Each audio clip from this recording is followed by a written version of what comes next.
The 2023 NBA season is right around the corner. That means it is time for my annual preseason predictions.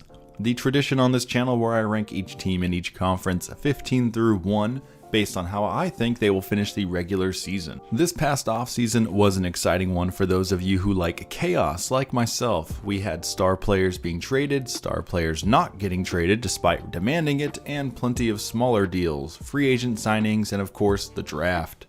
Lots of fun things to talk about. As we move through this list, please know that I do in fact agree that injuries suck, but they are a part of life. Chet Holmgren is not going to play this year. That will impact the Thunder's ranking. Guys like Kyrie Irving, Lonzo Ball, Paul George, Kawhi Leonard, Anthony Davis, and Kristaps Porzingis, to name a few, rarely if ever hit the 60-game mark. Therefore, that will negatively impact their teams in this prediction.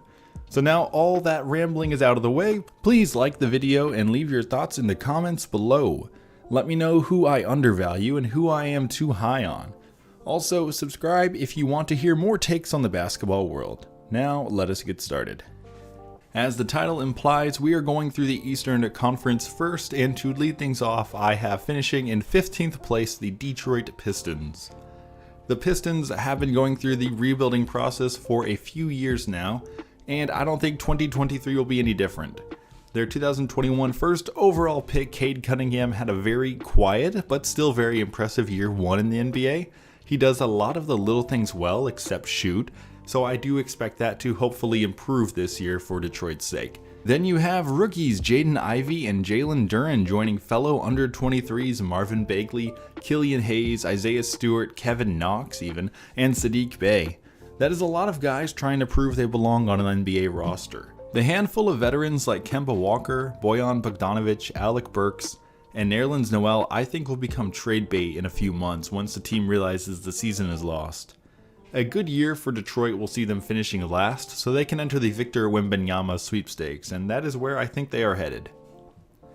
Thankfully, from 14 onward, we actually have teams that are genuinely trying to win games. Unfortunately for them, only 10 of the 14 will get a shot at the playoffs, and only 8 will actually get in the playoffs. Finishing 14th, I have the Charlotte Hornets. The Hornets are the worst NBA franchise, and I've been saying that for quite some time, and it's still true. The only good thing going on for them right now is their best player, LaMelo Ball, who is locked up for both this year and the next. Then you have some solid complementary guys like Terry Rozier, Gordon Hayward, and Kelly Oubre. They are all fine scorers who help on the offensive end, obviously, but that's pretty much where the good times end. Defensively, the team is awful, and the center rotation is the worst in the league. Mason Plumlee is the worst starting center in the NBA, and they have nobody remotely good backing him up. The only variable that I could see help the Hornets compete for a play-in spot would be Miles Bridges potentially coming back, but as of right now, I don't think that is going to happen. If things go well in Charlotte, I'm talking LaMelo Ball plays like an MVP, Bridges returns and dominates, Rozier improves to something like an efficient 22 a game, and Hayward is healthy, the Hornets may squeeze into the final play-in games, but I don't think that's going to happen. Moving on up to 13th place, we have the Orlando Magic. The Magic may be a very young team with only 2 players 26 years or older, but they are further along in their rebuild than Detroit, so I have them higher. Orlando has several quality young players, and this year they add Paolo Banchero, the 2022 number 1 overall pick.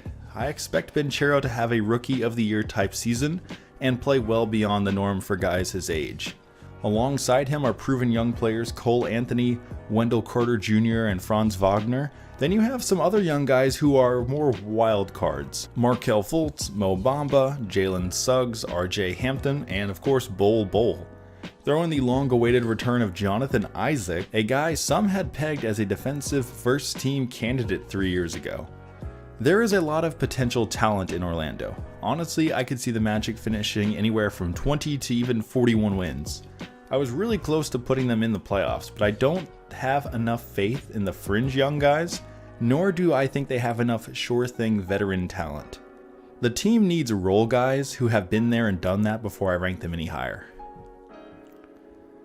Finishing 12th, still on the outside of the play-in tournament looking in, I have the New York Knicks. Let's start out by talking about Jalen Brunson. He is a very talented, hardworking player who I have enjoyed watching for a few years now, but let's all be real. There are at least 16 better starting point guards in the NBA right now, and he is the guy for the Knicks. That's not going to carry them past the other good Eastern Conference teams. Next to Luka in Dallas, Brunson had the spacing to be great, but that's not going to happen in New York. The next best guy on the roster to draw defenders is Julius Randle, but he has turned into a ball watcher, a la later years Houston James Harden. If he isn't creating, Randle doesn't seem to want to play. Perhaps with Brunson, Randle will accept playing off ball, but if he keeps up his old habit of standing around and watching, I don't think the Knicks are going to be able to reach the 12 seed. Then you have RJ Barrett. I don't like his 44% two-point shot, which is at the bottom of the league. I also don't like his 34% three-point shot, which is also near the bottom. And also, he isn't a good defender. In a world where critics love to label young scoring guards on bad teams as empty scorers, somehow Barrett has managed to avoid this. I'm not saying he's a bust or he is putting up empty numbers, but I don't think he's as good as a lot of people think he is.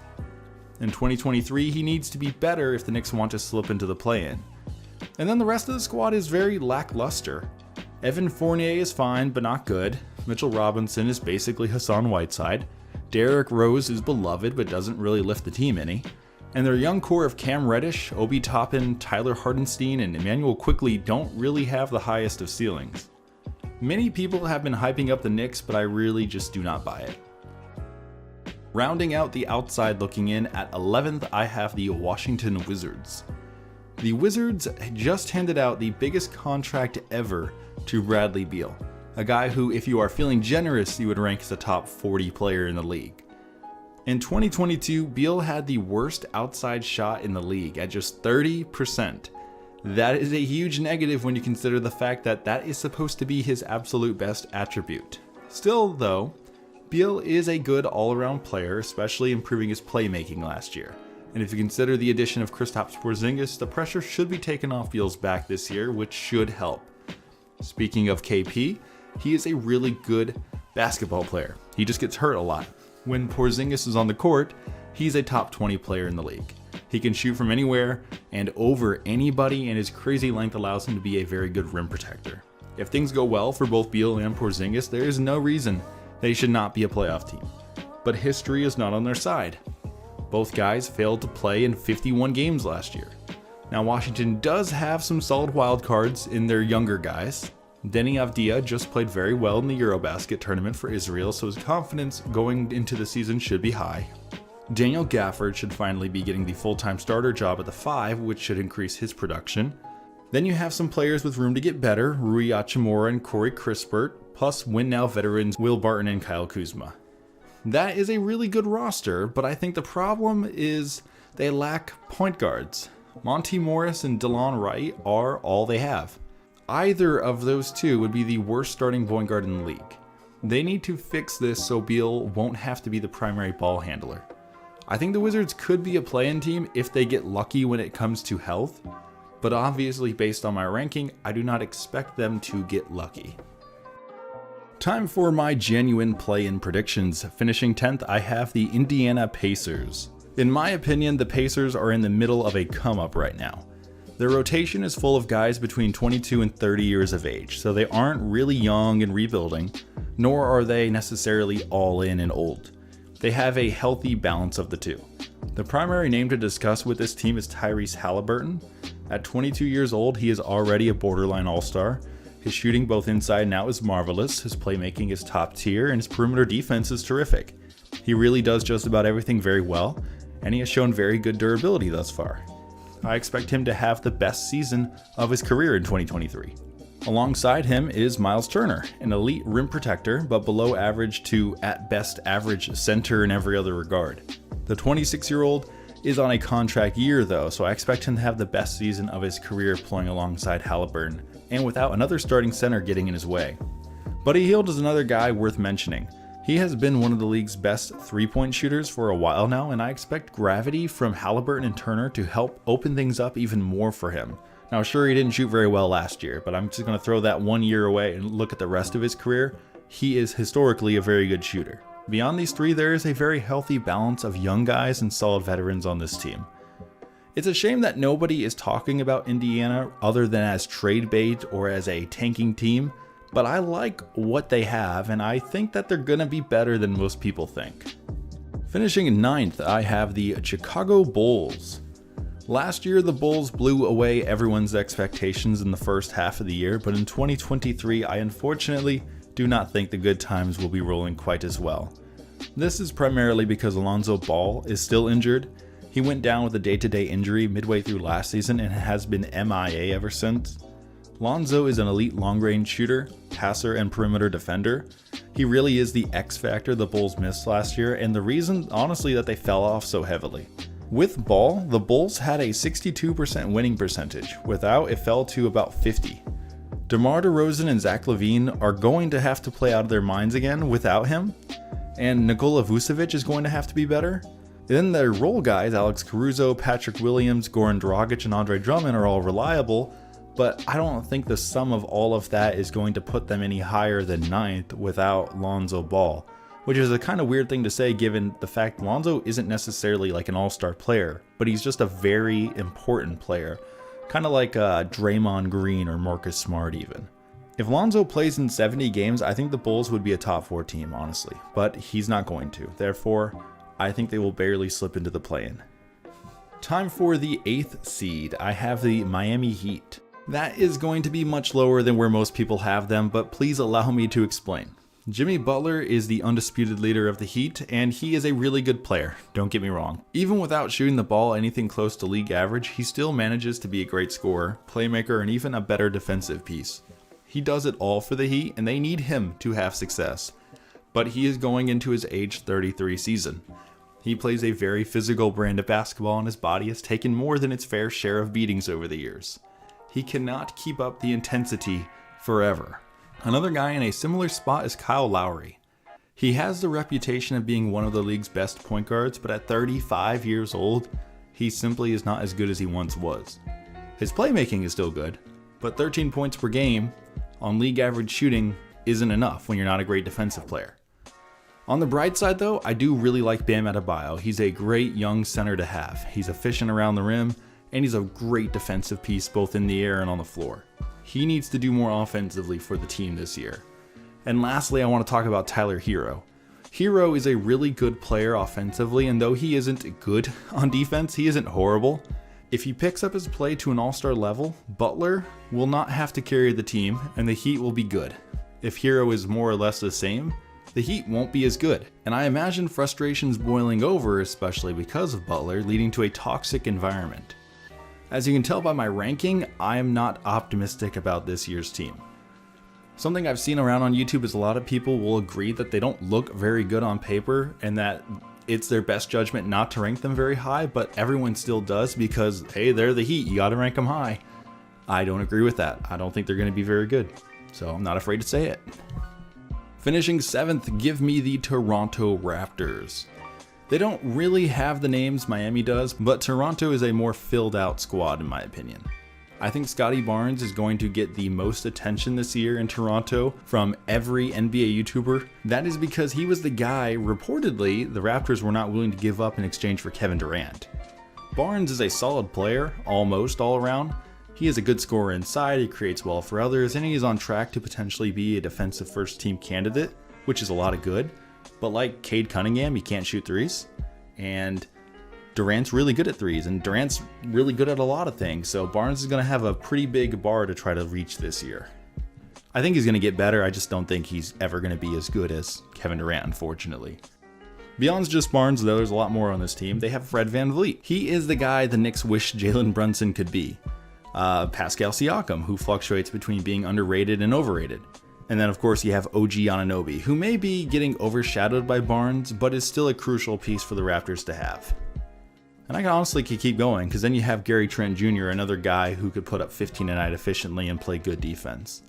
The biggest weakness for the Raptors is their center position. Chris Boucher and Precious Achiuwa play very hard and have a good basketball IQ defensively, but neither are even like B-tier starting fives due to their physical and offensive limitations. If Toronto wants to get to the top of the East, They need a real quality 5. The Raptors are good. They have a lot of good things going on. But I really do think that their interior weakness is just too much to put them at the top of the East. We are out of the play-in and into the genuine, absolute, honest to goodness playoff spots. Finishing 6th, I have the Boston Celtics. So that's probably hot take number 3 in this video if you're keeping track at home. I have the team that made it to the finals last year finishing 6th.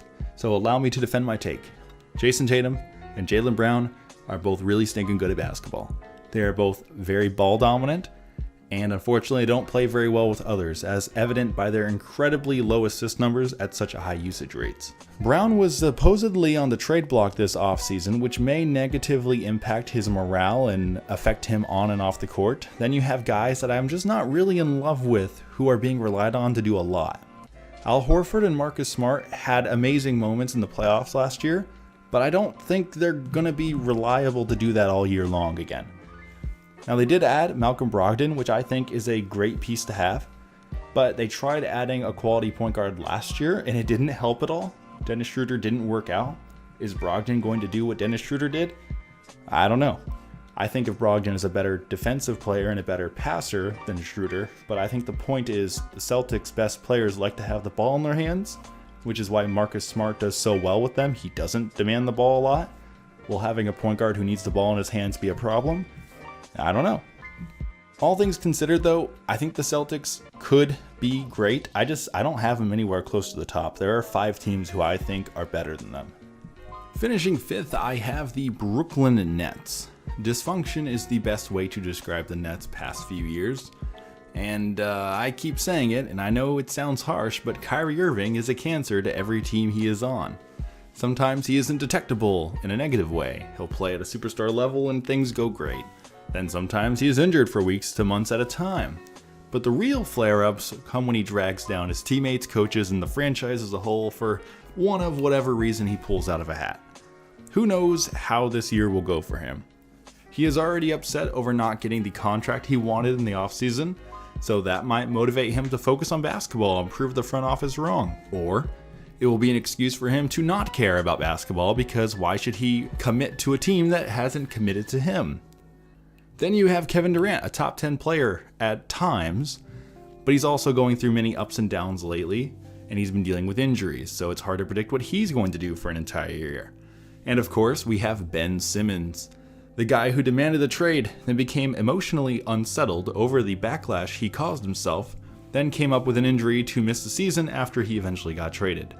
Again, who knows what to expect here. This team is these 3 guys. I know they have many other dudes on the roster who I do like watching, but to put it simple, it just doesn't really matter. The Nets are controlled by Kyrie Irving, Kevin Durant, and Ben Simmons. And I am not a Nets fan, but if I were, I would be worried about that. Finishing 4th in the East, I have the Atlanta Hawks. The glass half full point of view of the Hawks is they just made the finals 2 years ago, and they added a strong, young two-way all-star. The glass half empty is they barely made the playoffs last year, and their outside shooting isn't much better. I view this team positively though. DeJounte Murray is an all-star player on both ends of the floor. Playing alongside Trae Young, he is going to have more room to create and dazzle. The Atlanta backcourt will be one of the most fun things to watch in basketball as a fan in 2023. Plus, John Collins will be getting plenty of rolls and lobs to electrify the stadium. Bogdan Bogdanovic and Clint Capella have been running with this team for a while now, and their young guys should be producing more now than ever. Some people point to their defense as a major issue, but they ignore the fact that Murray is a great perimeter defensive player who can bother any guard in the league, and on the inside they have Capella and Onyeka Okongwu who are still big bodies who know how to protect the rim. The Hawks are going to be better than I think most people are expecting this year. Moving on to another team with some dysfunction. At 3rd, I have the Philadelphia 76ers.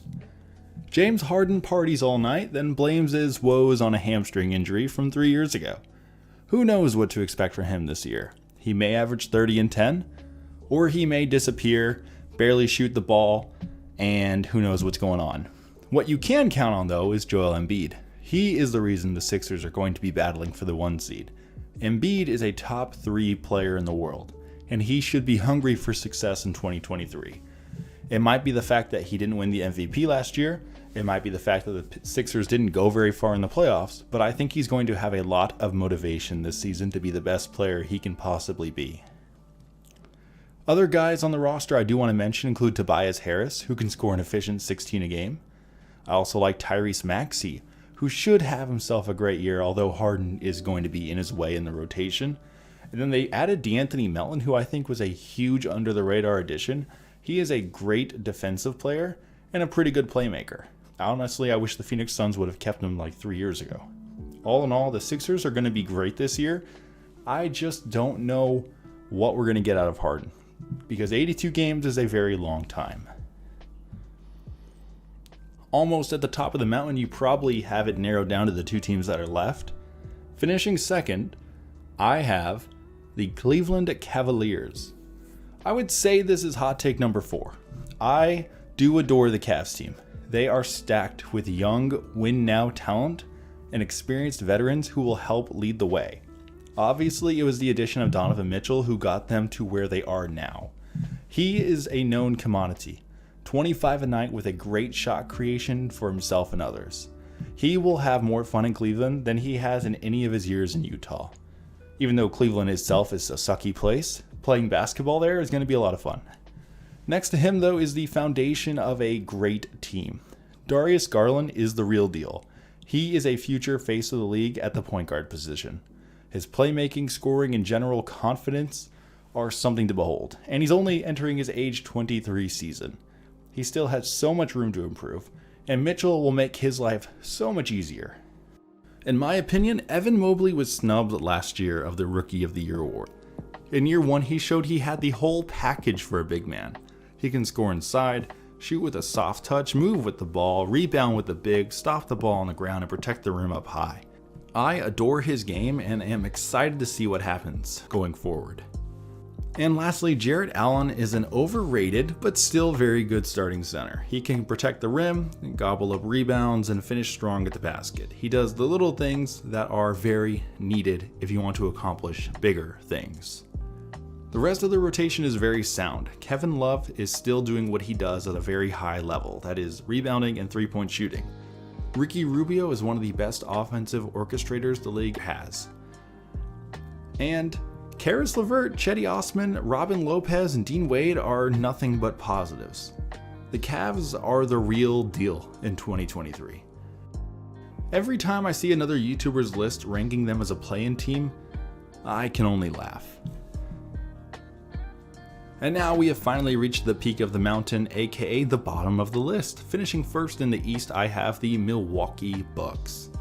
Giannis Antetokounmpo is one of the top 3 players in the world. Nobody can stop him offensively, and he has the advantage on everyone defensively. Not only does he do it all for the Bucks, but he is durable, and he plays with so much passion that he never fails to make an impact. Embiid lets his emotions mess with his play. Giannis doesn't. Embiid gets hurt often and misses weeks at a time. Giannis doesn't. The Bucks aren't a one-trick pony franchise, though. Chris Middleton and Drew Holiday are why they are at the top. These two's reliable scoring are matched by very few others, while their defensive strengths push them over the top. 3 in their prime veterans who have not only been there and done that, but are also level-headed and hungry for more is a dangerous combination for the rest of the league to deal with. The big 3 in Brooklyn is better, but the maturity in Milwaukee is leagues better. Brook Lopez is also a solid anchor defensively. Bobby Portis is a scrappy hard worker inside. Grayson Allen plays tough defense and shoots the long ball very well. Joe Ingles brings even more veteran level-headed leadership along with George Hill doing the same, and the list can go on and on. I really do love this Bucks roster, and I love watching them play. The Bucks will without a doubt be the best team in the Eastern Conference in 2023. So there you have it, my predictions for 2023. Please let me know what you disagree with, as if I have to ask. But also let me know if I gave a controversial take that you actually do agree with and you're maybe too afraid to admit it on YouTube yourself, say the Knicks, Heat, Celtics, Cavaliers opinions. And lastly, thank you guys for watching, as it does mean a lot to me. I will see you all next time.